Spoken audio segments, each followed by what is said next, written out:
வாணியம்பாடி அருகே தமிழக எல்லையை ஒட்டியுள்ள பகுதிகளில் 7 காட்டு யானைகள் முகாமிட்டுள்ளதால் அப்பகுதி மக்கள் அச்சமடைந்துள்ளனர். இது தொடர்பாக கூடுதல் தகவல்களை தருகிறார் நமது செய்தியாளர் ஸ்ரீனிவாசன்.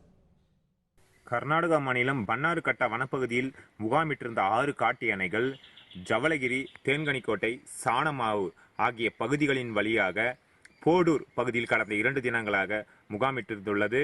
பின்னர் அங்கு முகாமிட்டிருந்த அந்த 6 யானைகளும் நேற்று ஆந்திர மாநிலம் சாந்திபுரம் பகுதிக்குள் எல்லைக்குள் நுழைந்துள்ளது. அந்த பகுதியில் மேலும் ஒரு யானை இணைந்துள்ளது. 7 யானைகளாக நேற்று சாந்திபுரம் பகுதியில் விவசாயிகள் பயிரிடப்பட்டிருந்த 10 ஏக்கருக்கு மேல், அதாவது அவரை, பீர்க்கன், பலா ஆகிய பயிர்களை சேதப்படுத்தியுள்ளது. சேதப்படுத்திய பின்னர் இன்று காலை கர்நாடகா மாநிலம் ராஜ்பேட் பகுதிக்குள் நுழைந்துள்ளது. அப்பகுதியில் நுழைந்தவுடன் அங்கு 6 யானைகள் மட்டுமே உள்ளது. மற்றொரு யானை காணாமல் போயுள்ளது. அந்த 6 யானைகளையும் வனத்துறையினரும் காவல்துறையினரும் விரட்டும் பணியில் ஈடுபட்டு வருகின்றனர். மேலும் ஒரு யானை காணாமல் போனது அப்பகுதி மக்களை அச்சத்திலும் பீதியிலும் ஆழ்த்தியுள்ளது.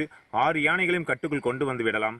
அந்த மற்றொரு யானையை, ஒற்றையானையாக திரிந்து கொண்டிருக்கும் மற்றொரு யானையை கட்டுக்குள் கொண்டு வருவது மிகவும் கடினம். அதனால் பெரிய அளவில் பாதிப்பு உள்ளது என்று விவசாயிகள் பெருமளவில் அச்சத்திலும் பீதியிலும் உள்ளனர்.